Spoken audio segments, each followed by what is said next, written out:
Hi viewers, welcome to our channel. ప్రస్తుతం మనతో పాటు writer and actor Kanakala Jayakumar గారు ఉన్నారు. వారితో ఒకసారి మాట్లాడదాం. సార్ నమస్కారం. సార్ నమస్తే. సార్, మీరు ఇప్పటివరకు ఎన్నో పాత సినిమాల గురించి చెప్తూ వస్తున్నారు సార్. చాలా సినిమాల గురించి చెప్పారు. ఒక మన లిస్టే ఉంది, ప్లే లిస్టే ఉంది దానికి సంబంధించింది. సో ఇవాళ కూడా ఏదైనా మంచి పాత సినిమా గురించి ఇంట్రెస్టింగ్ విషయాలు ఉంటే మనం చెప్తారా సార్? నరుడా ఏమని కోరిక. సార్, పాతాళ భైరవి సినిమా గురించి సార్, ఎందుకంటే అది అప్పట్లో తెలుగు సినిమా చరిత్రలోనే ఒక సెన్సేషన్ క్రియేట్ చేసింది. అవును, అందుకే నరుడా ఏమని కోరిక అన్న. ఆ సినిమా గురించి ఏమన్నా ఉంటే చెప్పండి సార్. జై పాతాళ భైరవి, నరుడా ఏమని కోరిక. అది ఆ స్లోగన్స్ ఆ సినిమాలో చాలా అద్భుతంగా పోయినాయి. ఓకే. దానికి కథ, మాటలు, పాటలు పింగళి నాగేంద్రరావు గారు రాశారు. అద్భుతమైనటువంటి అసలు కథ కూడా ఒక రాజకుమారుడు రాజకుమారి వాటి మీద అసలు మనం కళల్లోనూ తర్వాత చందమామ కథల్లోనూ చదువుకుంటామే. ఒక రాజకుమారుడు అతను చేసేటటువంటి అద్భుతమైనటువంటి విన్యాసాలు రాజకుమారి కోసం అలాగ తయారు చేసినటువంటి కథ ఇప్పుడు చూస్తున్న కూడా చాలా అద్భుతంగా ఉంటుంది ఆ కథ. ఆ టైటిల్ పాతాళ భైరవి. దానికి విజయ ప్రొడక్షన్స్ వాళ్ళు నాగిరెడ్డి, చక్రపాణి గారు నిర్మాతలు. తర్వాత దర్శక స్రష్ట అగ్రగణ్య దర్శకులు అయినటువంటి కేవీ రెడ్డి గారు డైరెక్టర్. దానికి మ్యూజిక్ ఏమో ఘంటసాల గారు. సరే, కథ, మాటలు, పాటలు పింగళి నాగేంద్రరావు గారు. అది పర్మనెంట్ సెటప్ అక్కడ. అప్పట్లో రామారావు గారు, నాగేశ్వరరావు గారు, ఎస్వి రంగారావు గారు, సావిత్రి గారు వీళ్ళందరూ నెల జీతాలకి పనిచేసేవాళ్ళంట. సో అసలు కేవీ రెడ్డి గారు ఒక చైర్లో కూర్చుంటే నటీనటులందరూ వరుసగా కిందన కూర్చునేవాళ్ళు. అంటే డైరెక్టర్కి అంత అగ్రస్థానం ఉండేది అప్పట్లో. ఆ వ్యక్తిని బట్టి కూడా, ఆ డైరెక్టర్ సీట్లో కూర్చునేటటువంటి వ్యక్తిని బట్టి కూడా ఆ గౌరవం ఉంటుంది అనుకో. అవును. అయితే ఒక జానపద కథ తీయాలనేటటువంటి ఉద్దేశంతో రామారావు గారిని హీరోగా పెట్టి ఒక మంచి రాజకుమారులాగా రామారావు గారిని చూపించాలనేటటువంటి ఉద్దేశంతో తయారు చేసినటువంటి కథ. ఆ కథలో ఒక రాజమహల్ ఉంటుంది. ఆ రాజమహల్లో రాజకుమారి ఉంటుంది. ఆ రాజకుమారికి తల్లి, తండ్రి. తర్వాత ఆ రాజకుమారి మామ రేలంగి క్యారెక్టర్ ఒక ఎంటర్టైన్మెంట్ క్యారెక్టర్ పెట్టారు. ఓకే. అందులో ప్రతి క్యారెక్టర్కి ఒక మేనరిజం పెట్టాడు ఆయన. ఆ రేలంగి తప్పు అంటుంటాడు రేలంగి. అలాగే ప్రతి క్యారెక్టర్కి ఒక చక్కని మేనరిజం పెట్టారు. తర్వాత ఎన్టీ రామారావు గారి పక్కన ఒక స్నేహితుడిలాగా వాడి కస్తూరి శివరావు అని. కస్తూరి శివరావు చాలా ఫేమస్ అప్పట్లో, కమెడియన్ అతను. అతను పెట్టి హీరోగా సినిమాలు కూడా చేశారు. మద్రాసులో రామారావు గారి ఇంటి పక్కనే ఈ కస్తూరి శివరావు ఉండేది. అతనికి మంచి డిమాండ్ అప్పట్లో కస్తూరి శివరావుకి. ఈ కథ 30 భాగం రామారావు గారి మీద నడిచిన ఈ 30 భాగంలో ఈ కస్తూరి శివరావు ఉంటాడు. తర్వాత సెకండ్ హాఫ్లో సగం నుంచి కస్తూరి శివరావు మీద కథ నడిపిస్తారు. సో అప్పట్లో ఉండేటటువంటి కస్తూరి శివరావుకి రేలంగికి ఉండేటటువంటి ఫాలోయింగ్ని బట్టి ఆ కథ తయారు చేయటం, ఆ స్క్రీన్ ప్లే, ఆ డైలాగులు రాయటం అవన్నీ చాలా అద్భుతంగా సమకూరింది ఆ సినిమాకి అవన్నీ. అది స్థూలంగా కథ ఏంటంటే ఒక రాజమహల్లో రాణి రాజు ఉంటారు. సిఎస్ రావు రాజు భార్యగా ఎవరో వేశారు. తర్వాత ఆ భార్య తాలూకా తమ్ముడుగా రేలంగి కామెడీ క్యారెక్టర్ అనమాట, ఒక రాజకుమారుడిలాగా. ఆ కోటకి, ఆ రాజమహల్కి సంబంధించినట్టు ఒక తోట ఉంటుంది. ఆ తోటలో ఒక తల్లి, కొడుకు ఉంటారనమాట.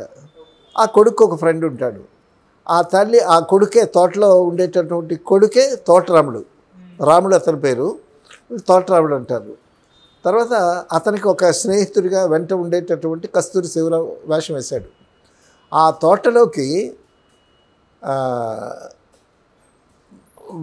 ఇది తోటరాముడు ఆ ఫ్రెండ్స్ ఇద్దరు అల్లరిచిల్లరగా తిరుగుతుంటారు, ఏ పని చేయకుండా తిరుగుతూ ఉంటారు.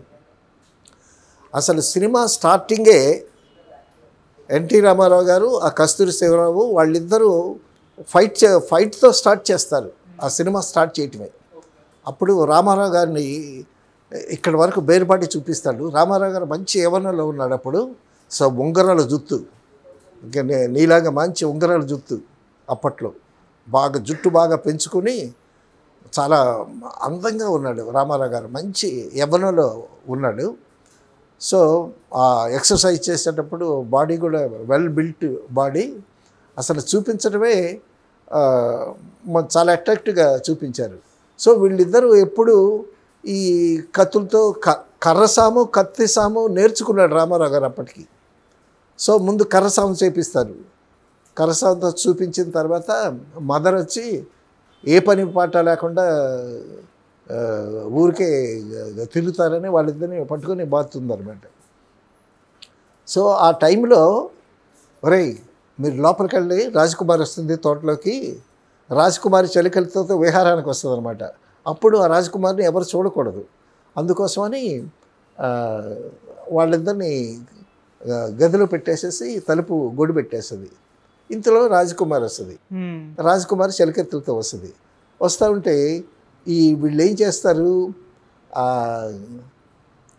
తలుపుకి ఒక బొక్క పెట్టి అందులో నుంచి గొడి తీసేసి ఒక పూల మొక్కలు చాటును దాక్కొని చూస్తూ ఉంటారు. రాజకుమారి వస్తుంది చెలికత్తెలతో వచ్చి అక్కడ ఒక పాట పాడుద్ది. ఆ సినిమా నిండా చాలా అద్భుతమైనటువంటి మ్యూజిక్ పెట్టారు. ఒక పాట పాడుద్ది. సో పాట పాడుతూ చెలికత్తెలతో సరదాగా ఆడుకుంటుంటే వాళ్ళని ఈ పదుచాటును దాక్కొని వీళ్ళిద్దరూ చూస్తారనమాట. చూసిన తర్వాత రాజకుమారి వెళ్ళిపోతే ఆ రాజకుమారిని చూసినటువంటి ఆవిడ అందాన్ని చూసినటువంటి మైకంలో ఉండి రామారావు గారు అప్పుడు రామారావు అనేవాళ్ళు కాదు, ఎంటివోడు అనేవాళ్ళు. అంత ఇష్టం జనాలకి అప్పట్లో. సరే అప్పుడు ఎంటర్టైన్మెంట్ ఏం లేదు, సినిమా ఒక్కటే. ఏంటి మూటలు కట్టుకొని వచ్చి చూసేవాళ్ళు సినిమాలో. నేనెప్పుడు చిన్నప్పుడు చూశాను నేలలో ఉండి ఆ సినిమా. సరే రాజకుమారి వెళ్ళిపోయిన తర్వాత రాజకుమారిని చూసిన అందం ఆ మైకంలోనే ఉంటాడు. ఇంకా ఉండి పక్కన ఫ్రెండ్ పలకరిస్తూ ఉంటాడు.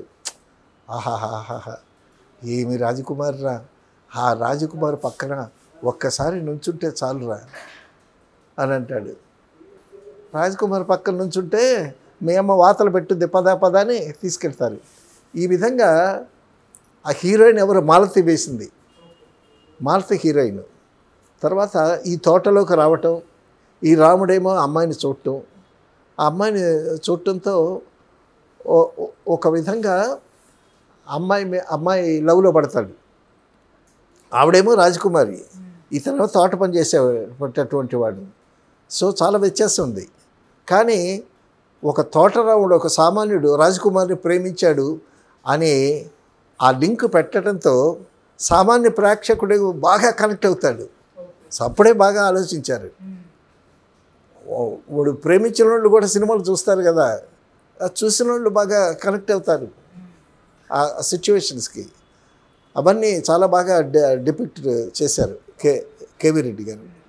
తర్వాత ఒక స్టేజ్లో ఆ అమ్మాయి వస్తూ ఉంటే పూలు చల్లుతాడు అన్నమాట. పూలు చల్లితే ఎవరో ఈ పూలు చల్లారు అది ఇది అని వెళితే అక్కడ ఒక ఉయ్యాల కట్టి అక్కడ చక్కగా డెకరేట్ చేసి ఉంటుంది. సో అదంతా అరేంజ్ చేశాడు తోటరాముడు. సో ఆ అమ్మాయి వచ్చి రాజకుమారి వచ్చేసరికి ఆ ఉయ్యాల్లో పండుకొని ఉంటాడు అనమాట. ఆ పండుకొని ఉంటే అప్పుడు ఆవిడ వచ్చి చూస్తుంది. చూసి తోటరాముడు పండుకొని ఉంటాడు, అంతా నటన. పండుకొని ఉంటే చూస్తాడు, చూసి చాలా బాగున్నాడే అని అనుకుంటాడు. తర్వాత ఇతను లేస్తారు, అక్కడ ఒక సంభాషణ చేశారు. మొత్తానికి వాళ్ళిద్దరికీ ఆ ప్రేమ అనేటటువంటిది అంకురించిన తర్వాత ఒక పాట పెట్టాడయ్యా. ఏం పాట తెలుసా? కలవరమాయే మదిలో నా మదిలో కన్నులలోన కలలే ఆయే మనసే ప్రేమ మందిరమాయే కలవరమాయే మధ్య. ఈయనేమో తోటలో పాడుతుంటాడు, ఆవిడేమో రాజమహల్లో పాడుతూ ఉంటుంది. ఆ పాట చాలా పాపులర్, కలవరమాయే మధ్యలో అని ఘంటసాల గారే పాడారు. కలవరమాయే మధ్యలో ఎంఎస్ రామారావు గారు పాడారు అనుకుంటా. ఘంటసాల గారు మ్యూజిక్ డైరెక్టర్ ఆ సినిమాకి. ఆ కలవరమాయ మధ్యలో అనేటటువంటి పాట ఎంఎస్ రామారావు గారు పాడినట్టున్నారు. మధ్యలో హమ్మింగు ఘంటసాల గారు పాడారు. ఎంఎస్ రామారావు అంటే ఘంటసాల గారికి ముందు గాయకుడు. హనుమాన్ చాలీస ఉందే, హనుమాన్ చాలీస పాడినటువంటి గాయకుడు ఎంఎస్ రామారావు అని ఆయన పాడాడు. మధ్యలో హమ్మింగ్ ఏమో ఘంటసాల గారు పాడారు. తర్వాత డ్యూయట్స్ మాత్రం ఘంటసాల గారు పాడాడు. తర్వాత బ్యాక్గ్రౌండ్ స్కోర్ అంతా ఘంటసాల గారే. తర్వాత వాళ్ళిద్దరికీ, తోటరాముడికి రాజకుమారికి ప్రేమ అంకురించిన తర్వాత మరొక పాట పెట్టాడు. అడుగడుగునా పాటలు ఉంటాయి ఆ సినిమాలో. సో మంచి మ్యూజికల్ ఫిల్మ్ అని చెప్పుకోవచ్చు. ఓకే. ఆ పాట ఏంటంటే, ఎంత ఘాటు ప్రేమయో ఎంత తీవ్ర వీక్షణమో అనే పాట. ఎంత ఘాటు ప్రేమయో, ఘాటు అనేటటువంటి మాట అప్పట్లో ఉపయోగించటం అనేటువంటిది చాలా గమ్మత్తైనటువంటి ప్రయోగం ఇది. ఘాటు ప్రేమ. ఇప్పుడు ఘాటు ప్రేమ అంటే హాస్యాస్పదంగా ఉపయోగిస్తాం. పింగళి నాగేంద్రరావు గారు ఎంత ఘాటు ప్రేమయ్యో అని అప్పుడే ఉపయోగించాడు. అంటే ఘాటు అనేటటువంటి పదానికి ఆల్టర్నేటివ్ దొరకలేదేమో ఆయనకి. చాలా అద్భుతంగా కథ కానీ, మాటలు కానీ, పాటలు కానీ పింగళి నాగేంద్రరావు గారు అద్భుతంగా రాశాడు ఆయన. అసలు ఎవరు ఉన్నా లేకపోయినా విజయ ప్రొడక్షన్స్లో పింగళి నాగేంద్రరావు గారు ఉండాల్సిందే. నాగిరెడ్డి గారి బ్రదరు, నాగిరెడ్డి గారు అన్నయ్య బిఎన్ రెడ్డి గారు, నరసింహారెడ్డి గారు, ఆయన సినిమాలు తీస్తూ పింగళి నాగేంద్రరావుని ఇవ్వమంటే ఇవ్వలా, మేమేమో అన్నారు. అంత విజయ ప్రొడక్షన్స్లో చాలా పర్మనెంట్, చాలా ఇష్టడు, చాలా గౌరవం ఆయనకి పింగళి నాగేంద్రరావు గారు అంటే. ఓకే. అద్భుతం. కథ, మాటలు, పాటలు అన్నీ ఆయనే రాసేవాడు. మరి ఎంత స్పీడ్గా రాసేవాడు ఆయన. తర్వాత ఇలా జరుగుతూ ఉంటుండగా ఎస్వి రంగారావు క్యారెక్టర్ని ఇంట్రడ్యూస్ చేశారు. అయ్యా ఎస్వి రంగారావు క్యారెక్టర్ నేపాళ మాంత్రికుడు. ఆయన డైలాగులు కూడా, ఆయన రెండరింగ్ కూడా, జానపదం సినిమా కదా, ఆయన రెండరింగ్ కూడా భలే గమ్మత్తుగా ఉంటుంది. సంజీవి సిద్ధమ సాయరా నిగ్గరై అంటుంటాడు. సో ఎస్వి రంగారావు క్యారెక్టర్ని ఇంట్రడ్యూస్ చేయటమే చాలా అద్భుతంగా ఇంట్రడ్యూస్ చేశారు. ఆయన గెటప్పే భలే ఉంటుంది, నేపాళ మాంత్రికుడు గెటప్. ఆయన్ని చూపించడమే, ఎస్వి రంగారావు చూపించి చెయ్యి టక్కమని నరుక్కుంటాడు. నరుక్కుంటే ఇక్కడికి మొక్క కట్ అయిపోయి కింద పడిపోయి ఉంటుంది. అంతకుముందే ఆయన శిష్యుడేమో పద్మనాభం సంజీవి సిద్ధమ సాయిరా డింగరి అంటాడు. అనంటే ఒక సంజీవి మొక్క తీస్తాడు శిష్యుడు, పద్మనాభం వేసింది ఆ వేషం. తర్వాత అంటే కాళికి బలి ఇవ్వటం అన్నమాట. కాళికి పూజ చేయటం, కాళిని స్మరించుకోవటం, ఆత్మహత్య చేసుకోవటం, అంత భయంకరంగా ఇంట్రడ్యూస్ చేశారు ఎస్వి రంగారావు గారి క్యారెక్టర్ని. ఆ ముక్క తెగిపోతుంది. తెగిపోయిన తర్వాత పద్మనాభం వస్తాడు, ఆ ముక్క అతికించరా అంటాడు. అతికిస్తాడు. అతికించి ఆ సంజీవి రెమ్మని ఇలాగంటాడు అనమాట. ఇలా అంటే మళ్ళీ అతుక్కుపోద్ది. అడవిలో సంజీవి మొక్క అని ఉంటుంది. ఆ సంజీవి మొక్క చిన్నప్పుడు కథలు చెప్పేవాళ్ళు మన పెద్దవాళ్ళు. ఎవడికో మోకాలకి దెబ్బ తగిలిందంట, రక్తం కారుతుందంట భయంకరంగా. అడవిలో వెళుతూ ఆకులు, అలమలు, వేర్లు అవన్నీ ఏదో దొరికితే ఆ రక్తం తుడుచుకుంటూ వెళ్తున్నట్ట. ఏదో గబుక్కున రక్తం ఆగిపోయిందంట. ఏంటని చూస్తే అక్కడే సంజీవి మొక్క ఏదో దొరికింది, అతికించాడు, మాయమైపోయింది. అలాగా ఆ సంజీవి మొక్క అనేటటువంటి దాన్ని అక్కడ ప్రవేశపెట్టాడు.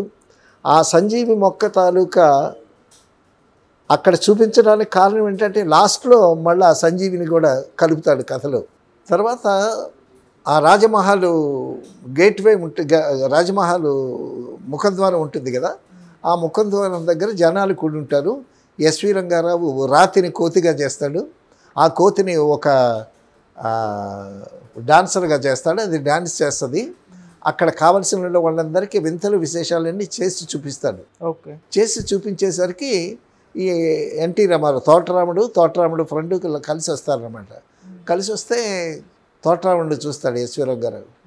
చూసి యువకులు ముందుకు రండి అని అంటే అప్పుడు తోటరాముడు ముందుకు వస్తాడు. బాలక నీకేం కావాలో కోరుకో అని అంటాడు. అనంటే నాకు రాజకుమారి కావాలి అని అంటాడు. అనేసరికి నాతో రారా, నీకు రాజకుమారి లభ్యమవుతుంది అని వెంట తీసుకెళ్తాడు. వెంట తీసుకెళ్ళిన తర్వాత ఆ వెంట తీసుకెళ్ళేటప్పుడు మళ్ళీ అక్కడ ఒక పాట పెట్టాడు. వీడు నేపాళ మాంత్రికుడు కదా, సో వీడేంటంటే పాతాళ భైరవికి ఒక యువకుడిని బలిచ్చి దాని ద్వారా ఒక శక్తులు అద్వితీయ శక్తులు పొందాలనేటువంటి ఉద్దేశంతో ఎస్వి రంగారావు నేపాళ మాంత్రికుడు తోటరాముడిని తీసుకెళ్తుంటాడు. తోటరాముడిని తీసుకెళ్తూ ఉంటే అక్కడ ఒక పాట పెట్టాడయ్యా.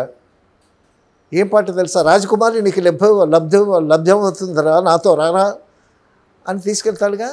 తీసుకెళ్తే అప్పుడు అక్కడ పెట్టిన పాట ఏంటి తెలుసా? ప్రేమ కోసమై వలలో పడలే పాపం పసివాడు, అయ్యో పాపం పసివాడు అని ఒక పాట పెట్టాడు. సో ఈ వీక్షకుల్లో లవర్స్ కూడా ఉంటారు కదా, వాళ్ళు కూడా ఎంజాయ్ చేస్తారు. అది ఎంఎస్ రామారావు పాడాడు, అది ఘంటసాల గారికి పాడారు. ఇది మాత్రం ఎంఎస్ రామారావు పాడాడు. అందులో మధ్యలో హమ్మింగు ఘంటసాల గారు పాడారు. నేను చిన్నప్పుడు ఎప్పుడూ చూశాను. అది ఏ పాట ఎవరు పాడారో సరిగ్గా గుర్తులేదనుకో. సో ఆ పాట చాలా పాపులర్. ఎవడన్నా అమ్మాయిని లవ్ చేస్తున్నానంటే వీడు పాట పాడాడు, ప్రేమ కోసం వలలో పడిన పాపం పసివాడని. చాలా పాపులర్ అయింది ఆ పాట. మొత్తానికి అక్కడికి వెళతాడు. వెళ్ళి తోటరాముడు వెంట తీసుకెళ్తాడు. తోటరాముడు వెంట తీసుకెళ్తే పెద్ద పొట్టేసుకుని ఒక పెద్ద విగ్రహం ఒకటి ఉంటుంది. ఒక ఇది గదలంటేది ఇచ్చి దాన్ని పగలగొట్టమంటాడు. దాన్ని పగలగొట్టమంటే అప్పుడు రామారావు పగలగొడతాడు. పగలగొడితే అక్కడ లోపల నుంచి పొగ వస్తుంది. తర్వాత అది ఒక సొరంగంలా ఉంటుంది. పదరా, పాతాళ భైరవి ప్రత్యక్షం అవుతుంది, పదరా అంటాడు. ఎస్వి రంగారావు రెండరింగ్ కూడా డైలాగులు చాలా గమ్మత్తుగా పెట్టాడు. కొంచెం సెమీ పౌరాణిక స్టైల్. ఓకే. లోపలికి వెళ్ళిన తర్వాత అదే పాతాళ భైరవి ఒక విగ్రహం ఉంటుంది, అమ్మవారు విగ్రహం ఒకటి ఉంటుంది. విగ్రహం ఒకటి ఉంటే ఆ పుష్కరంలోకి స్నానం చేసి శుద్ధి పొందిరారా, అమ్మవారికి సాష్టాంగ నమస్కారం చేస్తే నీకు రాజకుమారి సిద్ధిస్తుంది అని అంటాడు. అనేసరికి అప్పుడు అక్కడ ఒక చిన్న కొలంలాగా ఉంటుంది, చిన్న పాండ్ ఉంటుంది. ఆ పాండులోకి వెళ్ళి స్నానం చేయడానికి దిగుతాడు. దిగేసరికి మొసలు కాలు పట్టుకుంటుంది. మీదన షర్టు అది తీసేస్తాడు. ఒడ్లో బాకు అది ఉంటే ఆ ఒడ్డును పడేసేసి ఆ పాండులోకి దిగుతాడు. స్నానం చేస్తుంటేటప్పుడు మొసలి కాళ్ళతో పట్టుకుంటుంది. ఆ మొసలితో ఫైట్ చేసి మొత్తానికి ఒడ్డుకొచ్చి నెమ్మదిగా ఆ కత్తి పట్టుకొని ఆ కత్తితో మొసలిని చంపేస్తాడు. చంపేసరికి ఆ చచ్చిపోయినటువంటి మొసలి ఒక శాపం నుంచి విమోచన పొందినటువంటి ఒక స్త్రీగా వస్తుందన్నమాట. అప్పుడు చెప్పుద్ది, నేను గంధర్వ కన్యని, నాకు నరుడు వల్ల నాకు చావు లభిస్తే నాకు శాప విమోచనం అవుతుంది అని ఉంది నాకు, కాబట్టి నీ వల్ల నాకు శాప విమోచనమైంది. ఆ నేపాళ మాంత్రికుడు పెద్ద దొంగ నిన్ను కాళికకి బలిచ్చి అతని శక్తులు పొందాలనుకుంటున్నాడు, నువ్వు జాగ్రత్తగా ఉండు అని చెప్పుద్ది. చెప్పిన తర్వాత అప్పుడు రామారావు కాళిక దగ్గరికి వస్తాడు. ఎస్వి రంగారావు శుద్ధి చేసుకుని వచ్చావుగా, దేవికి సాష్టాంగ నమస్కారం చేయరా అని అంటాడు. అని అనేసరికి ఇలాగంటాడు, అలా కాదురా, సాష్టాంగ నమస్కారం ఇలా చేయాలని ఆవిడ చెప్పుద్ది. శాపం అయిన చెప్పింది కదా, నిన్ను కాళికి బలిచ్చి వాళ్ళు శక్తులు పొందాలని చూస్తున్నాడని అప్పుడు వీడేం చేస్తాడు, పెద్ద గొడ్డలాగా ఉంటుంది ఈశ్వరం గారు, అది ఆ పక్కన పెట్టి సాష్టాంగ నమస్కారం ఇలా చేయాలి, ముఖం భూమికి తగలాలని, ఈ చెస్ట్ పొట్ట భూమికి తగలాలని సాష్టాంగపడి ఇలాగ చేయాలని సాష్టాంగపడతాడు. సాష్టాంగపడేసరికి అప్పుడు ఆ గండ్రగొడ్డలు తీసుకొని నరికేస్తాడు. నేపాళ మాంత్రికుడు నరికేస్తాడు తోటరావుడు. నరికేసిన తర్వాత ఆ దేవి విగ్రహమేమో తల ఇలా ఊగుద్ది, పడిపోద్ది. తర్వాత ఆ దేవి విగ్రహం పగిలిపోయి ఆ లోపల నుంచి దేవి ప్రత్యక్షం అవుద్దన్నమాట. దేవి ప్రత్యక్షం అయ్యేసరికి తోటరావుడు భయపడతాడు. భయపడితే నరుడా ఏమి నీ కోరిక అన్నట్టుది. ఆ వేషం ఎవరు వేశారు, గిరి చేసింది. గిరి చేసి దేవత వేషం వేసింది.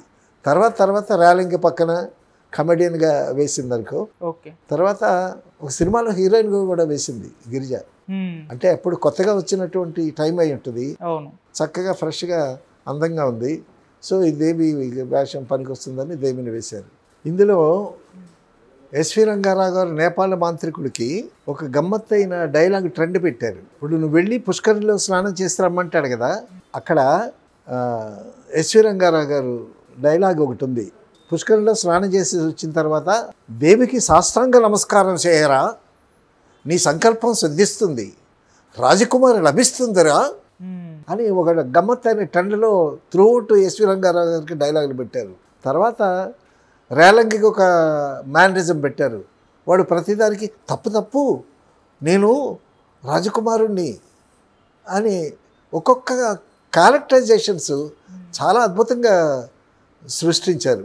ఇప్పుడు దేవి ప్రత్యక్షమై నరుడా ఏమి నీ కోరిక అని అంటుంది కదా, అని అంటే అప్పుడు నేను రాజకుమారి ప్రేమించాను, రాజకుమారి కూడా నన్ను ప్రేమించింది. నేను ప్రేమించేసరికి మా అంతస్తు దూరం అయ్యారని నన్నేమో జైల్లో పెట్టేశారు, బంధించారు. రాజకుమారి వచ్చి నన్ను విడిపించింది. సో నేను గొప్పవాడినయ్యి తిరిగి వచ్చి రాజకుమారిని పెళ్లి చేసుకుంటాననేటువంటి శబ్దం చేసి మా తల్లి దగ్గర ఆశీర్వాదం తీసుకుని వచ్చాను.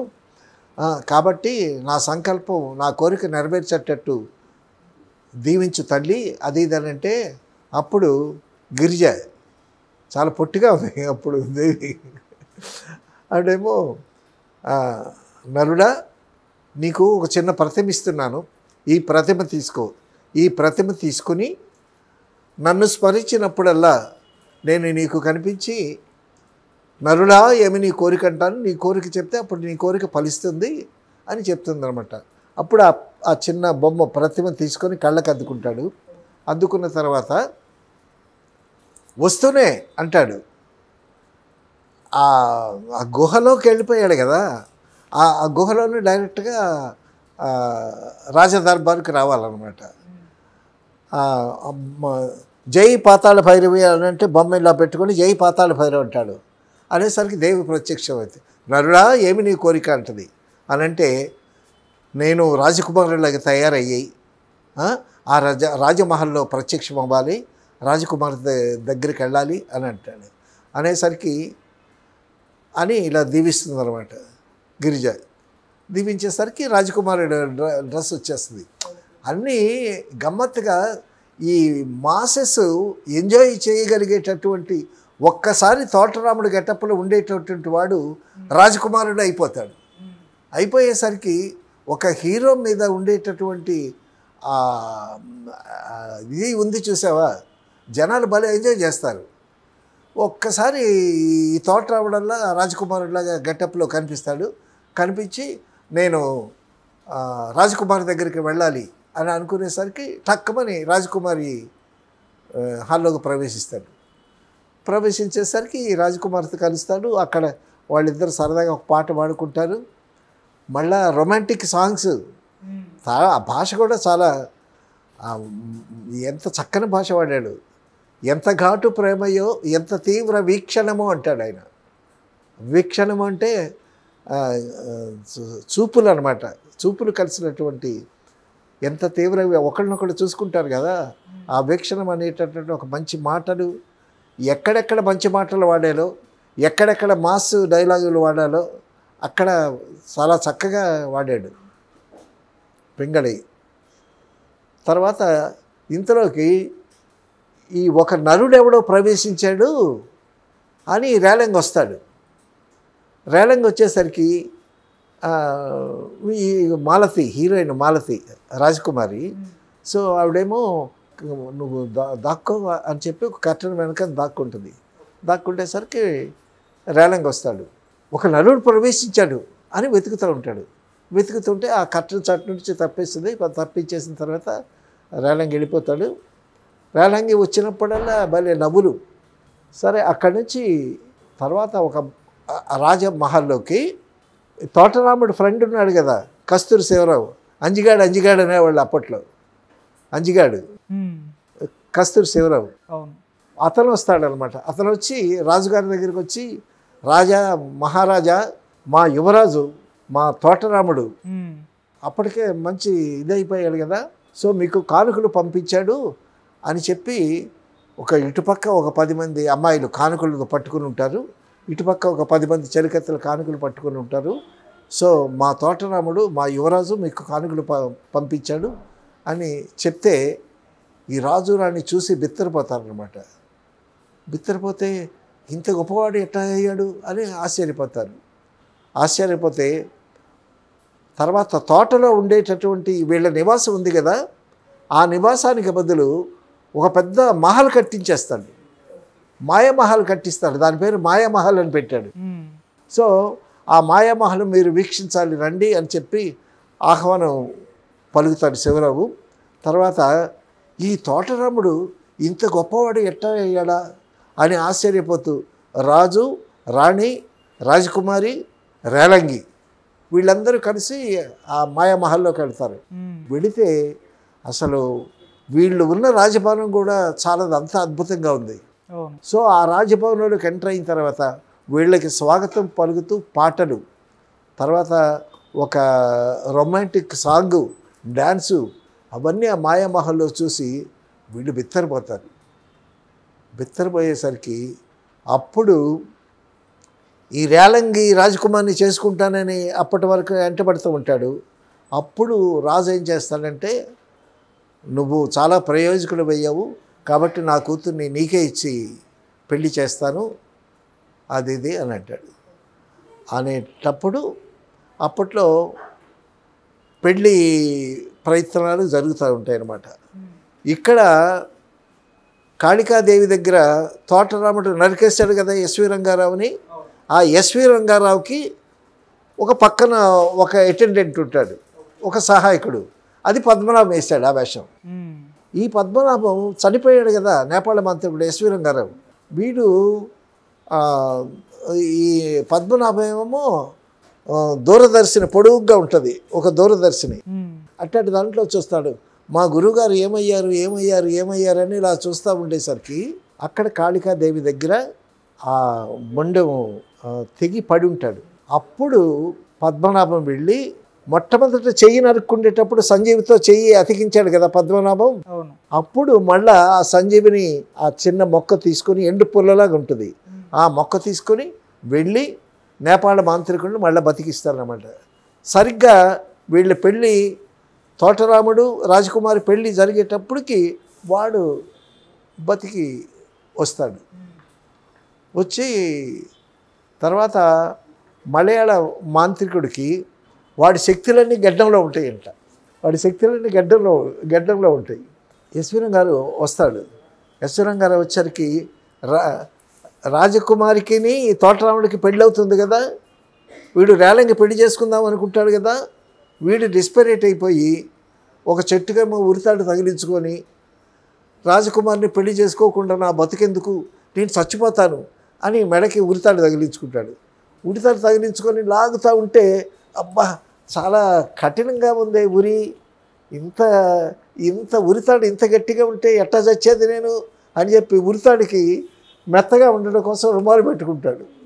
ఇట్లా రుమాలు పెట్టుకుని మళ్ళీ వీడికి ఆలోచన వస్తుంది, రాజకుమారి నన్ను పెళ్లి చేసుకోకపోతే నేను ఎందుకు చచ్చిపోవాలి, అది ఇదని అక్కడ భలే కామెడీ సీన్ పెట్టాడు. అసలు సీరియస్ సీన్లు రాస్తాడు పింగళి నాగేంద్రరావు గారు, కామెడీ సీన్లు రాస్తాడు, అద్భుతమైనటువంటి డైలాగులు రాస్తాడు. అసలు చాలా గొప్ప గొప్ప ఇన్స్పిరేషన్ ఆయన. వేటూరి సుందరరామూర్తి గారికి ఆయన ఇన్స్పిరేషను పింగళి నాగేంద్రరావు గారు. ఎంతోమంది రైటర్స్కి స్ఫూర్తి పింగళి నాగేంద్రరావు గారు. మళ్ళా బక్కగా ఇలా ఉంటాడు, నీలా ఉంటాడు ఆయన మనిషి. సో అంత అద్భుతంగా రాశాడు. ఇంతలోకి ఎస్వి రంగారావు పద్మనాభం కలిసి వస్తారు. ఒరే నరుడా, నువ్వు ఊరెందుకు పోసుకుంటున్నావురా అని అంటాడు. అనంటే నా రాజకుమారి నాకు దక్కదు అని అంటాడు. అనంటే ఈ ఎస్వి రంగారావుకి తెలుస్తుంది, వాడి దగ్గర తోటరాముడి దగ్గర ఒక ప్రతిమ ఉంది, ఆ ప్రతిమ వల్ల ఆ ప్రతిమని జై పాతాళ భారాన్ని తలుచుకుంటే నరుడా ఏమి నీ కోరికని దేవి ప్రత్యక్షమై వరాలు ఇస్తుంది అని తెలుసుకుంటాడు. తెలుసుకుని రేలంగితో అంటాడు, రే రాజకుమారి నీకు దక్కుతుంది రారా అని అంటాడు. డింగరి అంటాడు, ఒరే డింగరి రాజకుమారి నీకు దక్కుతుందిరా, భయమేలా నాతో రారా అని అంటాడు. అని పిలిచి ఆ తోటరాముడు దేవుడి దగ్గర ఆ విగ్రహాన్ని పెట్టి దానికి పువ్వులు వేసి నమస్కారం పెడతా ఉంటాడు. ఆ విగ్రహం, ఆ ప్రతిమ నువ్వు దొంగిలించుకొస్తే ఆ ప్రతిమ వల్ల నీకు లాభాలు నీకు కోరుతాయిరా, అది ఇది అని చెప్తాడనమాట. సో మొత్తానికి పెళ్ళికి సిద్ధమైపోయింది. సరిగ్గా పెళ్లి మంటపం మీద తోటరాముడును రాజకుమారి కూర్చుంటారు. కూర్చున్న తర్వాత నెమ్మదిగా రేలంగి వెళ్ళి ఆ దర్బార్లోకి వెళ్ళి ఆ తోటరాముడు మదరు అక్కడ ఉంటే, మీరు అక్షంతలు చల్లాలి, అక్కడికి వెళ్ళండి, పెళ్లి దగ్గరికి వెళ్ళండి, మీరు ఎక్కడ ఉన్నారేంటి అని చెప్పి ఆవిడని అక్కడి నుంచి పంపించేసి నెమ్మదిగా వెళ్ళి ఆ ప్రతిమ, ఆ దేవి ఇచ్చినటువంటి ప్రతిమ దొంగిలించేస్తాడు.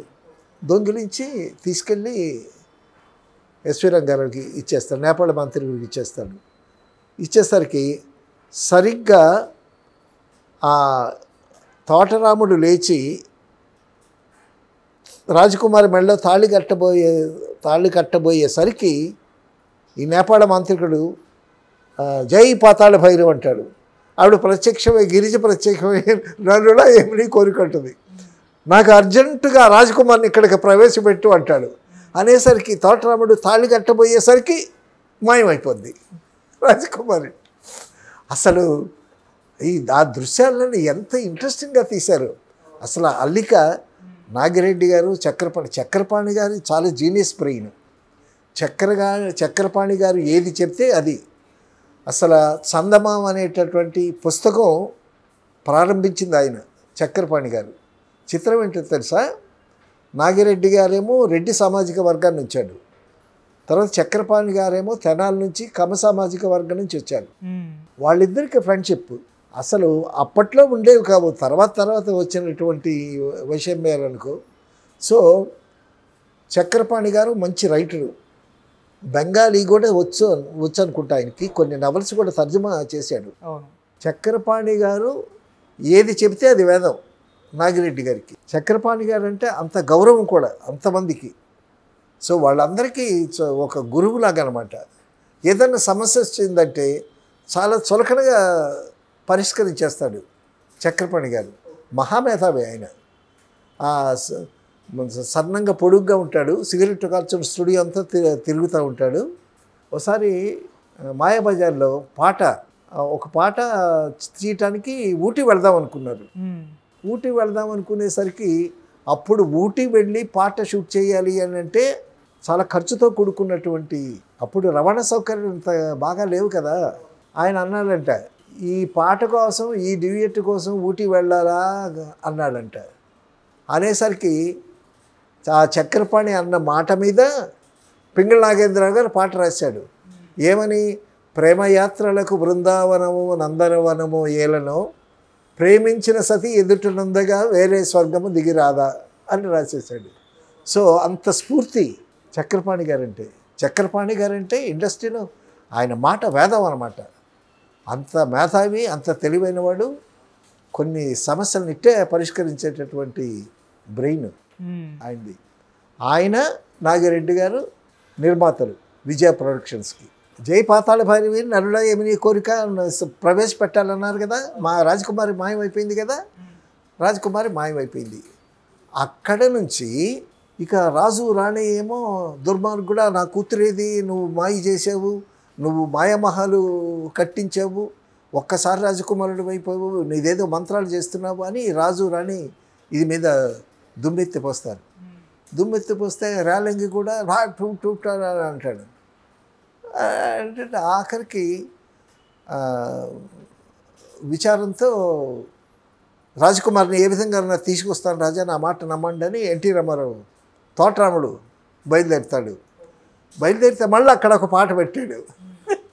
రాజకుమారిని వెతకటానికి వెళ్ళి ఏంటి కనుగొనగలను లేను ప్రాణముతో సఖిని కనుగొనగలను లేను. నవరసలు అక్కడ ఒక విషాదం అన్నమాట. హీరో రాజకుమారిని మళ్ళీ తిరిగి తీసుకురావటానికి వెళుతుంటే వీడు తీసుకురాగలడా అనేటటువంటి ఒక విషాదమైనటువంటి అది పెట్టి అక్కడ ఒక పాట పెట్టాడు. సినిమా నిండా అద్భుతమైనటువంటి పాటలు. మొత్తానికి అక్కడి నుంచి కథ ఆ శిష్యుడు ఉన్నాడు కదా, అవును, ఆ శిష్యుడి మీదకి డైవర్ట్ చేశాడు. కస్తూరి శివరావు చాలా ఫేమస్ అప్పట్లో. ఒక సినిమాలో కస్తూరి శివరావు సినిమా మొత్తం హీరో, లాస్ట్లో హీరో కనిపిస్తాడు. అది నాగేశ్వరరావు గారు నాకు సరిగ్గా గుర్తులేదు. కస్తూరి శివరావు హీరోగా యాక్ట్ చేసినటువంటి సినిమా అది. అక్కడి నుంచి కస్తూరి శివరావు మీద వచ్చినటువంటి ఆ కథ ఇప్పుడు కథ ఏంటంటే కస్తూరి శివరావు వచ్చి పద్మనాభాన్ని మోసం చేస్తాడు. పద్మనాభం నేపాళ మాంత్రికుడు ఎస్వి రంగారావు శిష్యుడు కదా, కాబట్టి వాడిని ఒక ఫ్లవర్ వేస్తో 4 కొట్టి వాడి డ్రెస్ వీడు వేసుకుని కస్తూరి శివరావు పద్మనాభం వేషంలో వస్తాడనమాట. ఎవరు నేపాళ మాంత్రికుడి దగ్గరికి వస్తాడు. ఇప్పుడు నేపాళ మాంత్రికుడు హీరోయిన్ మాలతేని రాజకుమార్ని పెళ్లి చేసుకోవటానికి సన్నద్ధమై ఉంటాడు. వీడు పెళ్లి కొడుకు డ్రెస్అప్ అవుతుంటాడు.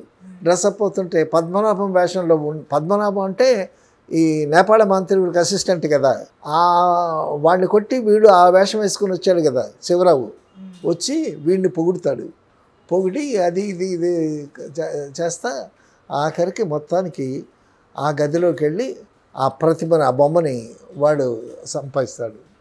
ఆ బొమ్మని సంపాదించిన తర్వాత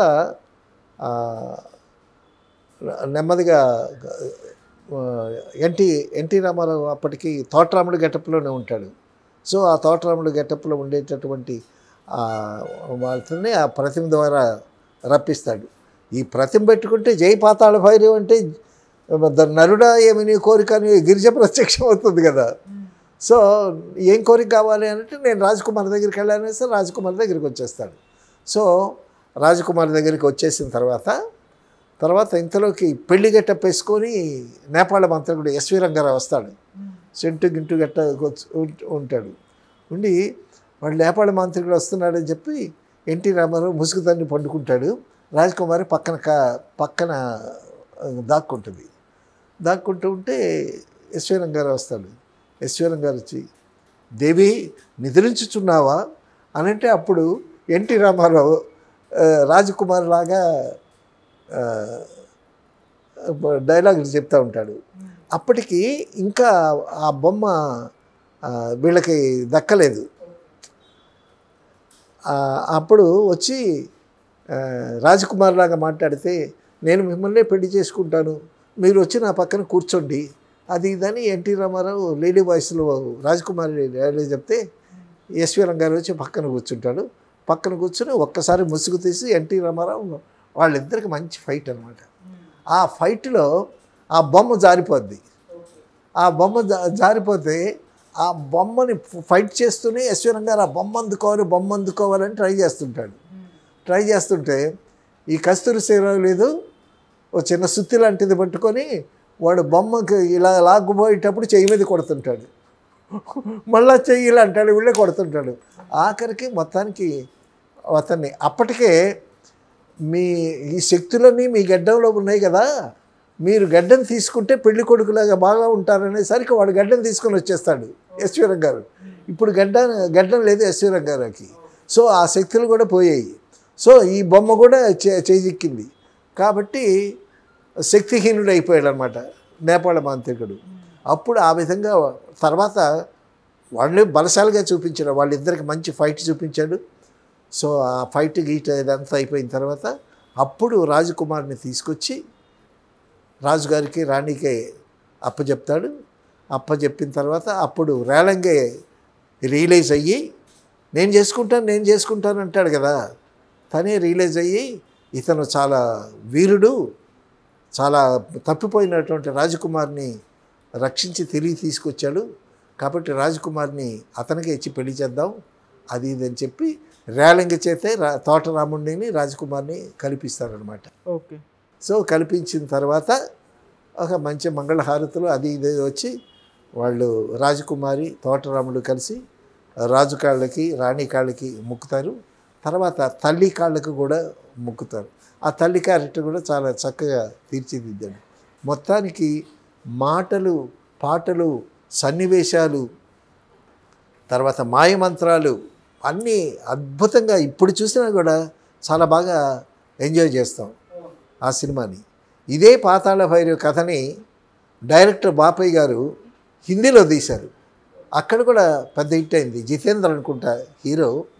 సో ఒకసారి చిరంజీవి గారు కూడా ఎప్పుడో అన్నట్టు గుర్తు నాకు, పాతాళ భైరవి లాంటి ఒక కథ తయారు చేస్తే చిరంజీవి గారు ఇప్పుడు వేసినా కూడా ఒక జానపద హీరోగా అటువంటి క్యారెక్టర్ వేస్తే డెఫినెట్గా బాగుంటుంది. అది రీసెంట్గానే అశ్విని దత్ గారిని అడిగారు, పాతాళ భైరవి లాంటి ఒక జానపద చిత్రం నాతో తీయండి అడిగారు. చాలా బాగుంటుంది.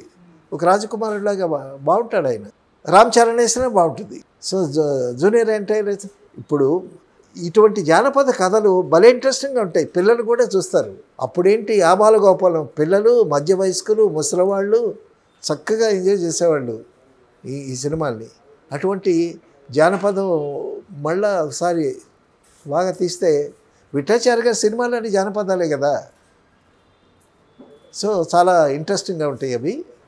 సో అటువంటి మంచి జానపదం ఒక సినిమా మళ్ళీ వస్తుందని ఆశిద్దాం. సార్ ఇప్పుడు అంటే గ్రాఫిక్స్ అయిపోయింది, పెద్ద పెద్ద సెట్లు వేస్తున్నారు, సిజిఐ వచ్చేసింది, సిజిఐ. సో అప్పుడు సెట్లు వేసేవారా, ఎలా తీసేవారు సార్ ఆ గ్రాఫిక్స్ అదంతా కూడా? అక్కడ మిచ్చల్ కెమెరా మీద టిక్ తీసేవాళ్ళు. మిచ్చల్ కెమెరానే ఇంత ఉండేది. మిచ్చల్ కెమెరా ఇంత ఉండేది.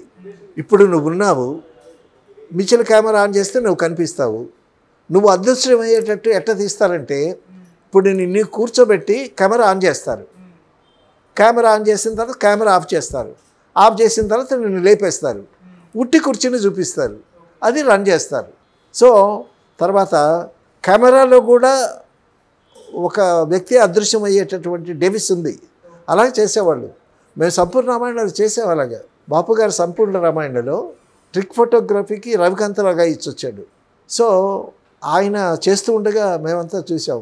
అవన్నీ ట్రిక్స్ అన్నీ మిచ్చల్ కెమెరాలో చేసేవాళ్ళు. అసలు టెక్నాలజీ రాకముందే అద్భుతమైనటువంటి మాయాబజార్లో టెక్నాలజీ అప్పటికి వచ్చిందా? ఈ టెక్నాలజీ రాలేదుగా. మాయాబజార్లో ఎంత అద్భుతంగా తీశారు.